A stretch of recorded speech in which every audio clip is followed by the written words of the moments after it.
Netanyahu reportedly met with King Abdullah during Jerusalem tensions.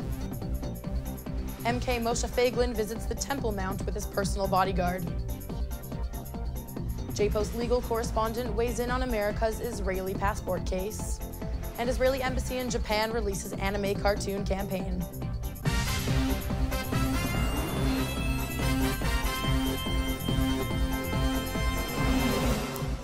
Shalom and welcome to the Jerusalem Post News. Today is Monday, November 3rd, and here are your top stories.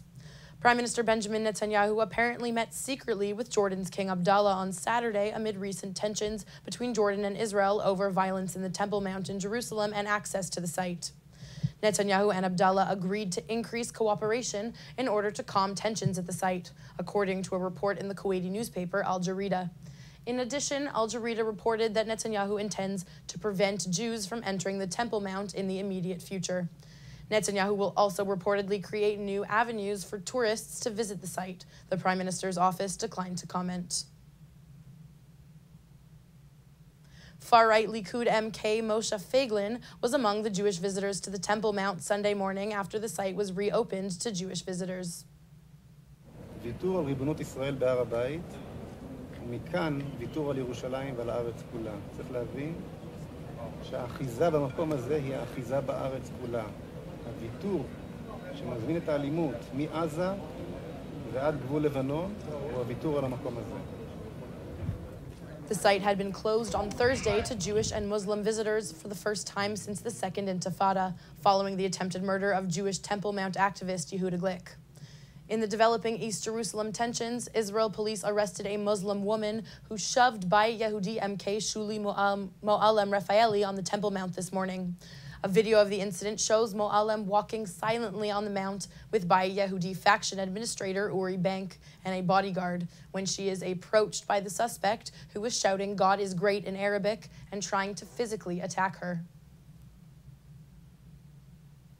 The U.S. Supreme Court is expected to hear arguments on whether Americans born in Jerusalem can have Israel written as their place of birth on their passports.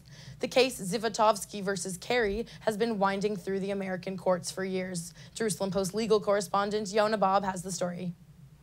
It's been over 10 years, and Menachem Zivotofsky's family is hoping that in today's oral argument, they're going to convince the U.S. Supreme Court finally to let him put on his passport Israel, not just Jerusalem.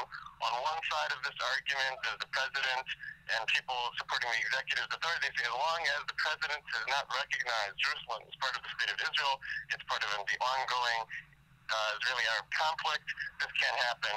Congress has said we passed the law that says this has nothing to do with formal recognition of Jerusalem as part of the state of Israel. This is just letting individuals put on their passport they were born in Jerusalem, Israel, and that's how it should go. It's going to be a hard fight for them, but this is a very big day, and this is their big and final chance to try to win that battle. The Embassy of Israel in Tokyo has launched an animated online series in its latest effort to boost tourism from Japan. The 7-part show will broadcast on the embassy's official YouTube page.